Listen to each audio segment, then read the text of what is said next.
Shri K D Prasenan, പെട്ടെന്ന് സമയം.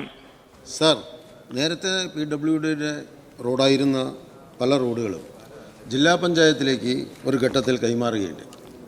അത് പിന്നീട് ജില്ലാ പഞ്ചായത്ത് റോഡുകൾ കൈവശം വയ്ക്കാൻ പാടില്ല എന്ന നിബന്ധന വന്നപ്പോൾ ഗ്രാമപഞ്ചായത്തുകളിലേക്ക് കൈമാറി.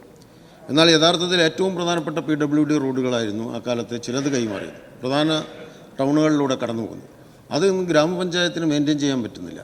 നമ്മുടെ പല പ്രധാനപ്പെട്ട PWD റോഡുകളുടെയും കണക്ടിവിറ്റി ഉള്ള റോഡുകളുമാണ്. അത്തരം റോഡുകൾ നമുക്ക് PWDക്ക് തിരിച്ചെടുക്കാൻ വേണ്ടി കഴിയുമോ, അതല്ലെങ്കിൽ അവരെ സഹായിക്കുന്ന നിലപാടെടുത്ത് ഒരു തവണയെങ്കിലും അതൊന്ന് മെയിൻറ്റെയിൻ ചെയ്ത് കൊടുക്കാൻ, 5 വർഷത്തിലൊരിക്കലെങ്കിലും മെയിൻറ്റെയിൻ ചെയ്ത് കൊടുക്കാൻ നമുക്ക് കഴിയുമോ എന്ന് പറയാം. സർ, കേരളത്തിൽ ഏകദേശം 2.5 ലക്ഷത്തോളം കിലോമീറ്റർ റോഡുകളുണ്ട് സർ, ടാർ ചെയ്ത റോഡുകൾ. നമ്മൾ ഇന്ത്യയിലെ മറ്റു സംസ്ഥാനങ്ങളെടുത്താൽ അവിടെ നല്ല വീതിയുള്ള റോഡുകൾ കാണാം. 6 വരി 45 മീറ്ററൊക്കെ ഒരുപാട് റോഡുകൾ നമ്മുടെ കർണാടക, തമിഴ്നാട്, അയൽ സംസ്ഥാനമായാലും ഉത്തരേന്ത്യൻ സംസ്ഥാനങ്ങളായാലും ഒക്കെ കാണാം. കേരളത്തിലത് കാണാൻ അത്ര എളുപ്പത്തിൽ സാധിക്കില്ല. അതിൻ്റെ വിഷയം കേരളത്തിൽ ഭൂമി ഏറ്റെടുക്കൽ ഒരു പ്രധാന പ്രശ്നമാണ്. ഭൂമിയില്ല, ജനസാന്ദ്രത കൂടുതലാണ്. ദേശീയ ശരാശരിയേക്കാൾ ഒരു 3 ഇരട്ടി ജനസാന്ദ്രതയുണ്ട് എന്നുള്ളതാണ്. എന്നാൽ ഗ്രാമാന്തരങ്ങളിൽ കേരളത്തിലെ റോഡുകൾ ടാർ ചെയ്തു. ഇത് ഇന്ത്യയിലെ മറ്റ് സംസ്ഥാനങ്ങളിൽ കാണാൻ സാധിക്കില്ല സർ. ഇവിടെ ഈ സഭയിലിരിക്കുന്ന പല അംഗങ്ങളും പല സംസ്ഥാനങ്ങളിലും യാത്ര ചെയ്തവരാണ്. അവിടെ ഗ്രാമങ്ങളിലെ റോഡ് നോക്കിയാൽ ടാർ ചെയ്ത റോഡുകൾ വളരെ കുറവാണ്. എന്നാൽ കേരളത്തിൽ അങ്ങനെയല്ല.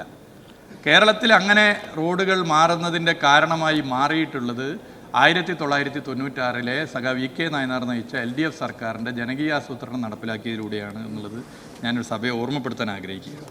അപ്പോൾ ഈ 2.5 ലക്ഷത്തോളം കിലോമീറ്റർ വരുന്ന റോഡുകളിൽ പൊതുമരാമത്ത് വകുപ്പിൻ്റെ റോഡുകൾ ഏകദേശം 30,000 കിലോമീറ്റർ മാത്രമേ ഉള്ളൂ. എന്നാൽ കേരളത്തിലിറങ്ങുന്ന വാഹനങ്ങളിലെ 70% വാഹനങ്ങളും ഉപയോഗിക്കുന്ന റോഡാണ് PWD റോഡ്. ഒരു ദിവസം ഒരു വീട്ടിൽ നിന്നൊരു വണ്ടി ഇറങ്ങിയാൽ, ഒരു 10 വണ്ടി ഇറങ്ങിയാൽ ഒരു 7 വണ്ടിയെങ്കിലും PWD റോഡിലൂടെ പോകും. അതുകൊണ്ടാണ് PWD റോഡിനെ ഏറ്റവും ഗുണമേന്മ വരുത്താവുന്ന റോഡുകളാക്കി മാറ്റുക എന്നുള്ള ലക്ഷ്യം വെച്ചത്. അതിന് ഇന്ന് സാധിക്കുക BMNBC ആണ്. BMNBC റോഡാക്കി മാറ്റിയാൽ ഒരു 8-10 വർഷത്തേക്ക് കുഴപ്പം വരില്ല.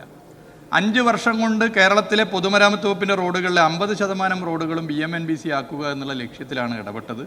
അതിപ്പോൾ 60% എന്നുള്ള സന്തോഷ വിവരം ഈ സഭയെ അറിയിക്കുകയാണ്.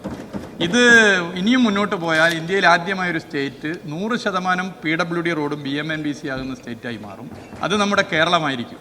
അപ്പോൾ ആ ലക്ഷ്യത്തിന് വേണ്ടി ഇടപെടുന്നതിനിടയിൽ മറ്റ് വകുപ്പിൻ്റെ റോഡ് കൂടി ഏറ്റെടുക്കുക എന്നുള്ളത് കുറച്ച് പ്രയാസമാണ്. ഇത് തന്നെ സാമ്പത്തിക ചെലവ് കൂടുതലാണ് എന്നുള്ളത്. എന്നാൽ ചില പ്രാധാന്യമുള്ള റോഡുകളെ മനസ്സിലാക്കി അവയെ ഏറ്റെടുക്കുന്നതിൽ PWDക്ക് മറ്റു വകുപ്പിനും പ്രയാസമില്ലെങ്കിൽ മടിയുമില്ല.